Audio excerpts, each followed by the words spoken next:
जय हिंद दोस्तों। मैं अमित आप सभी का अपने यूट्यूब चैनल अमित मेहंदा क्लास पर स्वागत करता हूं। आज के इस वीडियो में हम देखने वाले हैं यूपी पीसीएस की जो हमारी सीरीज चल रही है पेपर 1991 की। तो उसका आज ये तीसरा लेक्चर है। तो आइए फर्स्ट क्वेश्चन देखते हैं बिना किसी देरी के। तो आज का जो फर्स्ट क्वेश्चन है 31 है। महात्मा गांधी के राम राज्य के युगल सिद्धांत कौन थे? तो आंसर क्या है इसका?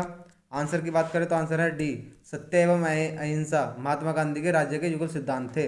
व्याख्या देखते हैं। गांधी जी के राम राज्य के युगल सिद्धांत सत्य और अहिंसा में निहित हैं। गांधी जी ने सत्य एवं अहिंसा दोनों को ही किसी भी लक्ष्य की प्राप्ति में महत्वपूर्ण मानते थे। सत्य एवं अहिंसा समाज में भेदभाव को समाप्त करता है। भेदभाव जैसी कुरीति के दूर होते ही समाज राम राज्य जैसे अवधारणा की ओर आगे बढ़ता है। राम राज्य की स्थापना का उद्देश्य ही समाज को सभी प्रकार की कुरीतियां, कष्टों व आर्थिक कमजोरियों से निजात दिलाकर आत्मनिर्भरता की प्राप्ति है। तो जो सोर्स है ये आधुनिक भारत का इतिहास रामलखन शुक्ला की जो बुक है वहाँ से लिया गया है। तो आप मोटा मोटा याद रख सकते हैं कि गांधी जी के जो दो सिद्धांत हैं, तो एक तो है सत्य और दूसरा है अहिंसा, यानी कि हिंसा नहीं करनी चाहिए। क्वेश्चन नंबर 32 देखते हैं। निम्न में से कौन सा स्वराज्य दल से संबंधित नहीं था? तो आंसर क्या है? आंसर है सी, राजगोपालाचारी। जो स्वराज्य दल से संबंधित नहीं थे तो वो राजगोपालाचार्य थे जो इनसे संबंधित नहीं थे। व्याख्या देखते हैं। सी आर दास और मोतीलाल नेहरू ने दिसंबर 1922 में गया कांग्रेस अधिवेशन में एक नए कार्यक्रम से संबंध प्रस्ताव रखा और तक दिया कि इससे या तो विधान परिषदों का स्वरूप बदलेगा या वे खत्म हो जाएंगी। लेकिन कांग्रेस के दूसरे खेमे ने, जिसका नेतृत्व वल्लभ भाई पटेल, डॉक्टर राजेंद्र प्रसाद और सी राजगोपालाचारी कर रहे थे, ने इसका विरोध किया। प्रस्ताव के पक्ष में 890 और विरोध में 1784 मत पड़े। प्रस्ताव नामंजूर हो गया और सी आर दास और मोतीलाल नेहरू ने अपने पदों से इस्तीफा दे दिया। 1 जनवरी 1923 को एक नई पार्टी कांग्रेस खिलाफ स्वराज पार्टी के गठन की घोषणा की। इस पार्टी के बाद में स्वराज पार्टी के नाम से जाना जाने लगा। सी आर दास इसके अध्यक्ष और मोतीलाल नेहरू महासचिव थे। अन्य सहयोगी विट्ठल भाई पटेल और आयंगर थे। जो स्रोत है, तो स्रोत क्या है? आधुनिक भारत का इतिहास। तो क्वेश्चन ये आता है कि जो कांग्रेस खिलाफत पार्टी है तो वो किस अधिवेशन में हुई थी? तो वो हुई थी 1922 में गया के कांग्रेस अधिवेशन में कांग्रेस खिलाफत पार्टी का नींव रख कांग्रेस खिलाफ पार्टी बनाई गई थी। क्वेश्चन नंबर देखते हैं 33। जलियांवाला बाग हत्याकांड कब हुआ था? तो आंसर क्या है इसका? आंसर की बात करें तो आंसर है बी, 13 अप्रैल 1919, यानी कि 13 अप्रैल 1919 को ये घटना हुई थी। तो व्याख्या देखते हैं। 13 अप्रैल 1919 को अमृतसर में एक महान घटना हुई जिसने भारतीय इतिहास की दिशा मोड़ने का महत्वपूर्ण कार्य किया। 13 अप्रैल को, जो बैसाखी का दिन था, पंजाब में फसल कटाई की दृष्टि से महत्वपूर्ण माना जाता है। इस दिन सरकार ने कोई भी मीटिंग, सामूहिक एकत्रीकरण या जुलूस निकालने पर प्रतिबंध लगा दिया और इस स्थान पर उसकी घोषणा की। साथ ही इसी दिन सायंकाल 4 बजे जलियांवाला में जलसा हुआ जिसमें रोलेट एक्ट का विरोध हुआ। जनरल डायर के अनुसार 15 से 20 हज़ार लोग मारे गए। सरकारी रिपोर्ट के अनुसार 379 व्यक्ति मारे गए, जबकि कांग्रेस समिति के अनुसार मरने वालों की संख्या 1000 के लगभग थी। इस हत्याकांड की जांच के लिए ब्रिटिश सरकार ने 1 अक्टूबर 1919 को लॉर्ड हंटर की अध्यक्षता में एक समिति का गठन किया जिसमें 8 सदस्य थे, जिनमें 5 अंग्रेज 3 भारतीय थे। हंटर कमेटी ने मार्च 1920 में अपनी रिपोर्ट प्रस्तुत कर दी। गांधी जी और रविंद्रनाथ टैगोर ने विरोध स्वरूप अपनी उपाधि त्याग दी थी। तो आपको क्वेश्चन ये आता है कि जलियांवाला बाग हत्याकांड था वो कब हुआ था? तो वो हुआ था 13 अप्रैल 1919 को। वो तो इसके जलियांवाला बाग हत्याकांड की जो मतलब इसकी जो इस घटना का मुआयना करने के लिए कौन सी कमेटी को गठन हुआ था? तो कमेटी का गठन हुआ था हंटर कमेटी का। जो हंटर कमेटी है वो जलियांवाला बाग हत्याकांड से संबंधित है, ये पॉइंट याद रखना। क्वेश्चन नंबर देखते हैं 34। महात्मा गांधी के राजनीतिज्ञ गुरु कौन थे? तो आंसर तो इसका बहुत ही सिंपल है। तो आंसर है डी, गोपाल कृष्ण गोखले, जो महात्मा गांधी के राजनीतिज्ञ गुरु थे। व्याख्या देखते हैं। गोपाल कृष्ण गोखले ने पहली बार राजनीति में 1889 में इलाहाबाद में हुए कांग्रेस अधिवेशन से प्रवास किया। गोखले उदारवादी होने के साथ साथ राष्ट्रवादी भी थे। गर्म दल के लोगों ने इन्हें दुर्बल हृदय का उदारवादी एवं अंग्रेजों ने छिपा हुआ राजद्रोही कहा। उन्होंने 1905 में बनारस में हुए कांग्रेस अधिवेशन की अध्यक्षता भी की थी। क्वेश्चन ये आता है कि 1905 की कांग्रेस अधिवेशन अध्यक्षता किसने की थी? तो वो की थी गोपाल कृष्ण गोखले ने। स्रोत की बात करें तो स्रोत है आधुनिक भारत का इतिहास, MS जैन। जो MS जैन है उनकी ये बुक से लिया गया है ये वाला स्रोत। क्वेश्चन नंबर 35, बहिष्कृत भारत पत्रिका से संबंधित थे, यानी कि जो बहिष्कृत भारत है उसके पत्रिका से कौन संबंधित थे, तो आंसर क्या है, तो आंसर है डी, BR अम्बेडकर जो है वो बहिष्कृत भारत पत्रिका से संबंधित थे। व्याख्या देखते हैं। डॉक्टर भीमराव अम्बेडकर ने 1927 ईस्वी में मराठी भाषा में बहिष्कृत भारत पत्रिका का प्रकाशन किया।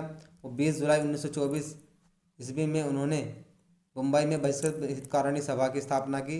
बाल गंगाधर तिलक ने मराठा तथा केसरी मराठी पत्रिका निकाली। ज्योतिबा फुले ने 1873 ईस्वी में सत्य शोधक समाज की स्थापना की। इनकी एक पुस्तक गुलामगिरी भी है। आत्माराम पांडुरंग ने 1867 ईस्वी में रनाडे के साथ मिलकर प्रार्थना समाज की स्थापना की। क्वेश्चन याद है कि प्रार्थना समाज की स्थापना किसने की, तो आत्माराम पांडुरंग ने। और जो सत्यशोधक समाज की स्थापना किसने की थी, तो वो ज्योतिबा फुले ने। तो अगर स्रोत की बात करें तो आधुनिक भारत का इतिहास सुमित सरकार की जो बुक है उससे लिया गया है। नेक्स्ट क्वेश्चन देखते हैं, क्वेश्चन नंबर 36, गांधी इरविन समझौते में किस आंदोलन को रोकने का प्रावधान था। आंसर क्या है इसका, आंसर है बी, सविनय अवज्ञा आंदोलन को गांधी इरविन समझौते के द्वारा रोकने का प्रावधान था। व्याख्या देखते हैं। गांधी जी ने 31 जनवरी 1930 को 11 सूत्री प्रस्ताव रखा जिसकी मुख्य मांगे थी, नंबर 1 भू राजस्व आधा करना, नंबर 2 सैनिक व्यय में 50% की कमी करना, नमक कर की समाप्ति, नंबर 4 विदेशी कपड़े पर विशेष आयात पर कर, नंबर 5 देखते हैं विनय दर में कमी, गुप्तचर विभाग की समाप्ति आदि थे। गांधी जी द्वारा प्रस्तुत 11 सूत्री मांग पत्रों पर वायसराय लॉर्ड इरविन द्वारा विचार न करने के कारण गांधी जी को सविनय अवज्ञा आंदोलन प्रारंभ करने के लिए विवश होना पड़ा। अतः गांधी जी ने 12 मार्च 1930 को साबरमती आश्रम से अपने 78 चुने हुए सहयोगियों के साथ दांडी मार्च प्रारंभ किया। 24 दिनों की लंबी यात्रा के बाद 6 अप्रैल 1930 को उन्होंने दांडी यानी गुजरात के नासौरी जिले में स्थित सांकेतिक रूप से नमक कानून भंग किया और औपचारिक रूप से सविनय अवज्ञा आंदोलन का प्रारंभ किया। भारत छोड़ो आंदोलन 8 अगस्त 1942 को, असहयोग आंदोलन अगस्त 1920 को गांधी जी द्वारा चलाए गए अन्य आंदोलन थे। स्रोत की बात करें तो स्रोत आधुनिक भारत का इतिहास, रामलखन शुक्ला। तो क्वेश्चन यहाँ से आता है कि जब महात्मा गांधी जी ने अपनी दांडी यात्रा शुरू की थी तो उस टाइम पर उनके समय कितने अनुयायी थे, तो 78 अनुयायी थे। और ये कब से कब थी, तो 12 मार्च से 6 अप्रैल तक। ये भी डेट पूछी गई है पीछे एग्जाम में, जैसे कि आप ये भी आप देख सकते हो एग्जाम का ही क्वेश्चन है। क्वेश्चन नंबर देखते हैं 37, विदेश में प्रथम स्वतंत्र भारत सरकार किसने स्थापित की थी, तो आंसर दीजिए, आंसर डी। आंसर की बात करें तो आंसर है डी, राजा महेंद्र प्रताप सिंह। जो राजा महेंद्र प्रताप सिंह है उसने विदेश में प्रथम स्वतंत्र भारत की सरकार की स्थापना की थी। व्याख्या देखते हैं। विदेशों में प्रथम भारतीय सरकार की स्थापना राजा महेंद्र प्रताप ने 1915-16 में काबुल में की थी। जर्मनी ने इस सरकार को मान्यता भी प्रदान कर दी थी, लेकिन सुभाष चंद्र बोस ने आज़ाद हिंद फौज की स्थापना की। भारत छोड़ो आंदोलन से आज़ाद हिंद फौज को एक नई ताकत मिली। मलाया में ब्रिटिश विरोधी प्रदर्शन किए गए और सितंबर 1942 ईस्वी में हिंद फौज की पहली डिवीजन का गठन 16,300 सैनिकों को लेकर किया गया। आप देख सकते हैं 1942 में हिंद फौज की पहली डिवीजन का गठन कितने सैनिकों के साथ हुआ था, 16,300 सैनिकों के साथ। तो अगर हम स्रोत की बात करें तो स्रोत है आधुनिक भारत का इतिहास, रामलखन शुक्ला की जो बुक है वहाँ से लिया गया है। नेक्स्ट क्वेश्चन देखते हैं, क्वेश्चन नंबर 38, भारतीय राष्ट्रीय कांग्रेस का लाहौर अधिवेशन कब हुआ था। तो आंसर की बात करें आंसर है बी, यानी कि 1929 में भारतीय राष्ट्रीय कांग्रेस का अधिवेशन लाहौर में हुआ था। व्याख्या देखते हैं, व्याख्या क्या है। 1929 ईस्वी में भारतीय राष्ट्रीय कांग्रेस का लाहौर अधिवेशन हुआ था। इसकी अध्यक्षता पंडित जवाहरलाल नेहरू ने की थी। पूर्ण स्वतंत्रता का प्रस्ताव इसी अधिवेशन के दौरान पारित किया गया और 26 जनवरी 1930 को स्वतंत्रता दिवस मनाने का निश्चय किया गया। 1930 में कांग्रेस का अधिवेशन नहीं हुआ था, लेकिन 1931 के कराची अधिवेशन में मौलिक अधिकारों का प्रस्ताव पारित किया गया था और आर्थिक कार्यक्रमों की घोषणा भी की थी। 1921 के अहमदाबाद अधिवेशन में चित्तरंजन दास को अध्यक्ष चुना गया, किंतु उनके जेल में होने के कारण हकीम अजमल खां ने अध्यक्षता की थी। इस अधिवेशन में प्रथम बार राष्ट्रीय ध्वज फहराया गया, जिसे लाला हंसराज ने तैयार किया था।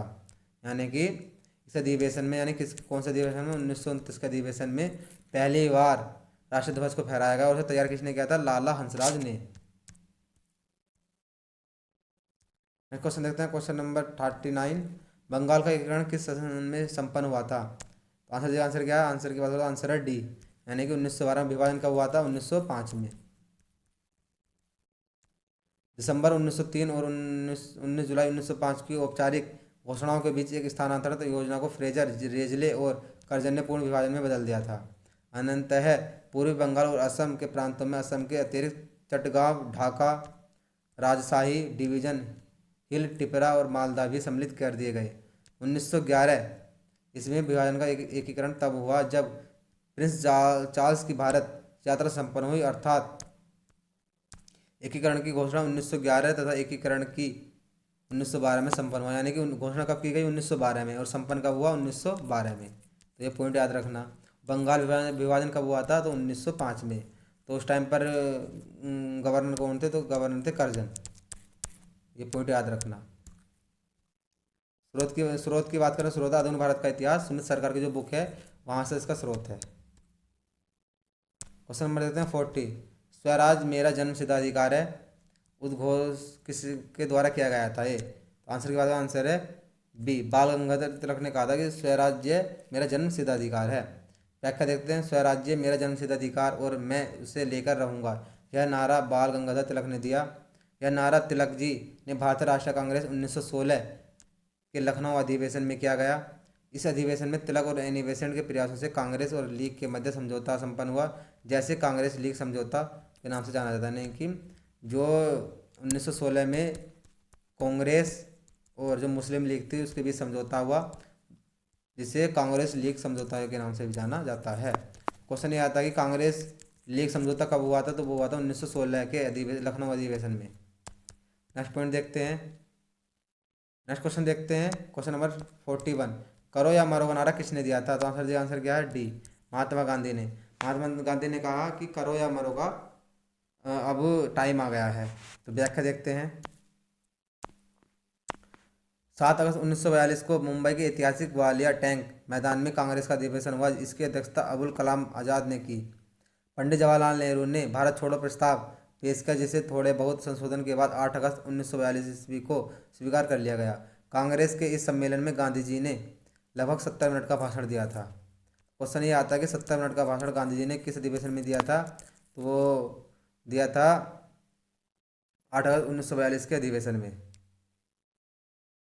उन्होंने इसी भाषण में करो या मरो का नारा दिया। गांधी जी का भाषण का बिजली जैसा असर हुआ। सबसे पहले तो उन्होंने स्पष्ट किया कि असली संघर्ष इसी क्षण शुरू नहीं हो पा रहा है। आपने सिर्फ अपना फैसला करने का अधिकार मुझे सौंपा है। अब मैं वायसराय से मिलूंगा और उनसे कहूँगा कि वे कांग्रेस का प्रस्ताव स्वीकार कर ले। इसमें 2 या 3 हफ्ते लग जाएंगे, लेकिन इतना आप निश्चित जान ले कि मैं मंत्रिमंडलों आदि पर वायसराय से कोई समझौता नहीं करने जा रहा हूँ। संपूर्ण आज़ादी से कम किसी भी चीज़ में से मैं संतुष्ट होने वाला नहीं हूँ, लेकिन मेरे शब्द होंगे आज़ादी से कम कुछ भी नहीं। इसके बाद ही उन्होंने करो या मरो का नारा दिया। तो क्वेश्चन यहाँ से आता है कि आज़ादी से कम कुछ नहीं है कि नारा किसने दिया था? तो वो दिया था महात्मा गांधी जी ने। और क्वेश्चन ये भी आता है संपूर्ण आज़ादी से कम किसी भी चीज़ से मैं संतुष्ट होने वाला नहीं हूँ, तो किसने कहा था ये? तो ये कहा था महात्मा गांधी जी ने। क्वेश्चन नंबर देखते हैं 42। होम रूल लीग आंदोलन सर्वप्रथम किसने प्रारंभ किया? तो आंसर क्या है? आंसर है ए, एनी बेसेंट ने होम रूल लीग आंदोलन पर सर्वप्रथम प्रारंभ किया था। व्याख्या देखते हैं। एनी बेसेंट का जन्म 1847 ईस्वी में लंदन में हुआ था। 1867 ईस्वी में अपने दुखद वैवाहिक जीवन की समाप्ति के बाद वे परिवर्तनशील प्रयासों में रुचि लेने लगी। वे ब्रिटिश उग्र सुधारवादी एवं फेबियन समाजवादी आंदोलन से जुड़ गईं। उनके सहयोगियों में Bradley Sydney Webb, George Bernard Shaw और ग्राहम बॉल्स जैसे व्यक्ति शामिल थे। 1914 में श्रीमती एनी बेसेंट पूर्णतः शैक्षणिक, सामाजिक एवं धार्मिक कार्यकलापों में से अपनी दिशा बदलकर राजनीति की ओर मुड़ गई। उसी वर्ष उन्होंने कांग्रेस में शामिल होकर भारतीय राजनीति में प्रवेश किया, जिसका स्पष्ट लक्ष्य था आंग्ल भारतीय संबंधों को प्रांगण बनाना। वे साम्राज्य की बहुत बड़ी हमदर्द थी, इसलिए बढ़ते भारतीय असंतोष और क्रांतिकारी गतिविधियों के प्रसार को देखते हुए उन्होंने यही उचित समझा कि इस असंतोष से निकास की वैधानिक व्यवस्था की जाए। उन्होंने ब्रिटिश शासकों से भारत को स्वराज देने की अपील की थी, ताकि संघर्ष की स्थिति टल जाए और आंग्ल भारतीय संबंध मजबूत बन सके। ध्यातव्य है कि होम रूल लीग आंदोलन सर्वप्रथम एनी बेसेंट ने ही प्रारंभ किया था। तो वहाँ पे याद रखना कि होम रूल लीग आंदोलन सर्वप्रथम किसने शुरू किया था, तो एनी बेसेंट ने किया था। किंतु होम रूल लीग की स्थापना पहले बाल गंगाधर तिलक ने 28 अप्रैल 1916 को की थी। यानी कि जो इसका नाम क्या, होम रूल की जो स्थापना किस थी, तो वो किसने की थी, बाल गंगाधर तिलक ने 28 अप्रैल 1916 को। जबकि एनी बेसेंट ने अपना होम रूल की स्थापना 3 सितंबर 1916 को की थी। अगर स्रोत की बात करें तो स्रोत है आधुनिक भारत का इतिहास, R L शुक्ला, पृष्ठ 559। क्वेश्चन नंबर देखते हैं 43। भारतीय राष्ट्रीय कांग्रेस की स्थापना किसने की? तो आंसर क्या है? आंसर है ए ओ ह्यूम ने भारतीय राष्ट्रीय कांग्रेस की स्थापना की।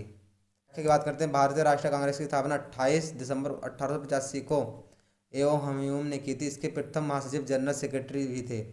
इसका पहला अधिवेशन 28 दिसंबर 1885 ईस्वी को मुंबई के गोकुलदास तेजपाल संस्कृत विद्यालय में स्थापित किया गया था। ये कॉलेज याद रखना कि जो कांग्रेस का जिनका पहला अधिवेशन कहाँ हुआ था, गोकुलदास तेजपाल संस्कृत विद्यालय में। इसमें कुल 72 प्रतिनिधियों ने भाग लिया था। भारतीय राष्ट्रीय कांग्रेस के प्रथम अधिवेशन की अध्यक्षता व्योमेश चंद्र बनर्जी यानी कि WC बनर्जी ने की थी। आप याद रखना कि जो दांडी मार्च में कितने अनुयायियों ने भाग लिया था, 78। यहाँ पर कितने हैं, 72। क्वेश्चन नंबर देखते हैं 44। दादा भाई नौरोजी आमतौर पर किस नाम से जाने जाते थे? तो आंसर क्या है? आंसर है D, grand old man of India. यानी grand old man of India किसे कहा जाता था, तो दादा भाई नौरोजी को।